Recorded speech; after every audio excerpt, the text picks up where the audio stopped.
Husband কখনো কষাই ছিল না, আর ওর যত ফ্রেন্ড ছিল ওরা কোনোদিন যতগুলাই ফ্রেন্ড ছিল কষাই নেই। কিছু হইলেই মানে ও থাকুক আর না থাকুক ওর নাম আসবো। সর্বশেষ এখন তো শুনতেছি এই নিউজ শুনতেছি, আর সে ভারতে আছে এটা শুনতেছি। এই ধরনের ছেলে না, এখন যে কোনো এর মধ্যে একটা আপনারা গুড়াইয়াত দিয়ে তারপরে দেখেন কোন জায়গায় কী হয়েছে বুঝছেন। কিন্তু ছেলে কিন্তু খারাপ না, ওর ফ্যামিলি খারাপ না, ওরা খুব ইমানদার ফ্যামিলি। ওরা ওরকম ছেলে আমার দরকার নেই। তোমার বাপ মা যে তোমার যে ইজ্জত না বাসে তা তুমি ছেলেটি কী করবো? দরকার নেই আমার, মেরে ফেলার তাতে আমার একটু বুক কী হবে না। একবার না হাজার হাজার বার বলছি, হ্যাঁ গেছে আর মেরে ফেলায় দেখ। হ্যাঁ কাজ করতো, কিন্তু সঙ্গ যেমন একটা জিনিস, সঙ্গটি এদেরকে খাইছে। আমি দেখলে কি আমাকে মানে? আমাকে একটু মানে না, তা আমি কি করব? আমি কি এখন যে তোমাকে হাত দিই তাহলে লোকে যারা সবাই বলবে এত বড় সেনা ছেলেকে তুমি হাত দিলা। তাও কয়েকবার দিছি, ওদের একটা টাকা স্পর্শও করি নাই আমি, লোকের টাকা দিই নাই, ওদের টাকা আগে দিয়ে দিয়েছি, যা খুশি চাই করে বেরো। কিন্তু কথা শোনে না, বহু ছেলে মেয়ে যদি এখানে আমার যেরকম দুঃখ কষ্টের ভিতরে আসি ওরকম থাকতে পারে থাকবে, আর নয় তোর বাপ মা আছে সেখানে চলে যাবে। তাদের বিয়ে সাথে ঘটনার ভিতরেও আমি ছিলাম না, আর আমি জানিও না কারা এইখানে যারা প্রভাবশালী যারা তারাই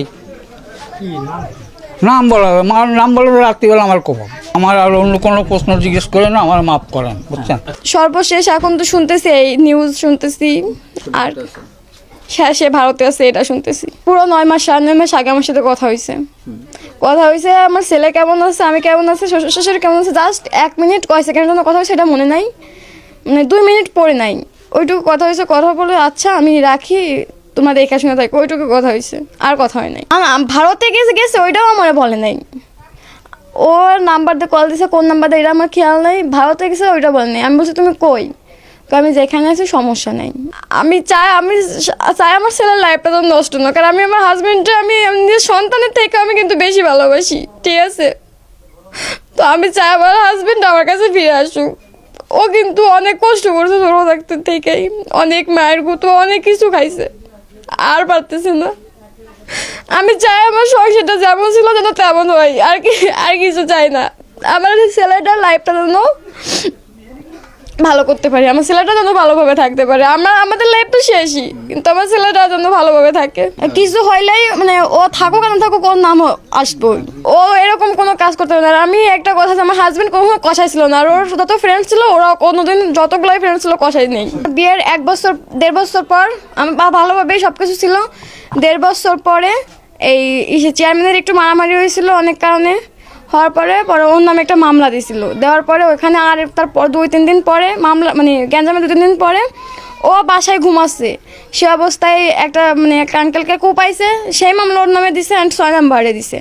তারপরে ওইখানে 1.5 মাস 49 দিন জেল খাটার পরে বাসায় আসছে। বাসায় আসার পরে সব কিছু ঠিকঠাক ছিল, হাজিরা দিত।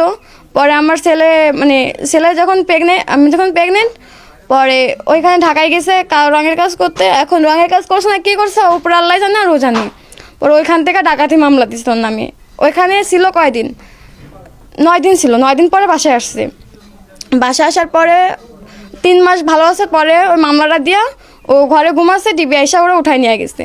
যা আমি কিন্তু তখন প্রেগনেন্ট, 3 মাস প্রেগনেন্ট। তারপরে আসছে বাসায় আসছে, যেদিন নিয়ে গেছে ওর থেকে পুরো হিসাব করে 6 মাস পরে ওর যাবি না, পুরো যেদিনকে 6 মাস হয়েছে ওই দিনকে বাসায় আসছে। ও আসার 4 দিন পরে আমার বেবি হয়েছে। হওয়ার পরে পুরো 1 বছরের মতো ঠিকঠাক সব কিছু সংসার করছে, অ্যান্ড কাজকাম সব করছে, কাজকাম করতো, সংসার করতো। পরে 1 বছর পরে হয়েছে ওই বাসায় হঠাৎ করে ডিবি আসছে। পরে ওইখান থেকে দৌড়াদৌড়ি পলাতক, আর আমার সাথে আর দেখা হয় না, এইটুকুই। এখানে তো ওই ছেলেটা ঘুরে ঘেরে বেড়াইছে, কাজ কাম করেছে, মিল কারখানা যখন যেটা পাইছে তখন যেটা করছে। ওর একটা ভাই আছে মৌলানা, একটা ভাই প্রফেসর। তার ভাই কখনো এই কাজ করতে পারে? আমাকে তো বিশ্বাস হয় না।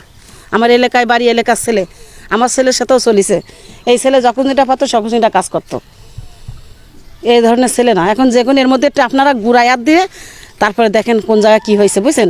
কিন্তু ছেলে কিন্তু খারাপ না, ওর ফ্যামিলি খারাপ না, ওরা খুব ইমানদার ফ্যামিলি। ওরা মাঝে এই যে আমাদের এখানে একটা চেয়ারম্যান গ্যামদাম হয়েছিল, সেখান থেকে গ্যামদাম হওয়ার পরে তার নামে একটা কেস হওয়ার পরে সে এলাকা ছাড়া হয়ে গেছিল।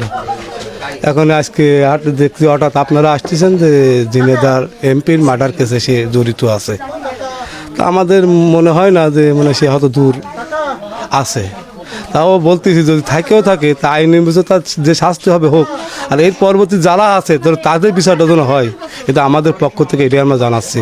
নর্ম ভদ্র, লেখাপড়া করতো, ওই যে রঙের কাজ করতো, আমরা দেখতাম, আসতে যাতো, আমাকে ফুফু করে ডাকতো, স্বভাব চরিত্র খুব ভালো ছিল।